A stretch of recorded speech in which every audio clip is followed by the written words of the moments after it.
સ્વાગત છે તમારું. આજે બનાવીએ એક નવી અને ટેસ્ટી વાનગી માત્ર 1 મિનિટમાં. જો સવારના નાસ્તામાં કંઈક નવું અને હેલ્ધી જોઈતું હોય તો આજે ટ્રાય કરો આપણી આ ખાસ રેસિપી ઇન્સ્ટન્ટ રવા અપ્પમ. તો ચાલો ફટાફટ નોંધી લો સામગ્રી. આના માટે આપણને જોઈશે 1 કપ રવો, અડધો કપ દહીં, ઝીણી સમારેલી ડુંગળી, કેપ્સિકમ, ગાજર, લીલા મરચાં, કોથમીર, મીઠું, થોડી રાઈ, મીઠો લીમડો અને બસ થોડો ઈનો. હવે છે રીતનો વારો. સૌથી પહેલા એક બાઉલમાં રવો અને દહીં મિક્સ કરી 10 મિનિટ સાઈડમાં રાખી દો. આ પછી એમાં બધી શાકભાજી, મરચાં, કોથમીર અને સ્વાદ મુજબ મીઠું નાખીને હલાવી લો. બીજા સ્ટેપમાં રાઈ અને મીઠા લીમડાનો વઘાર કરી તેને ખીરામાં ઉમેરો.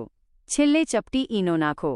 હવે અપ્પમ પાત્રમાં થોડું તેલ મૂકી તૈયાર ખીરાને ખાનાઓમાં ભરો અને બંને બાજુથી ગોલ્ડન બ્રાઉન થાય ત્યાં સુધી શેકી લો.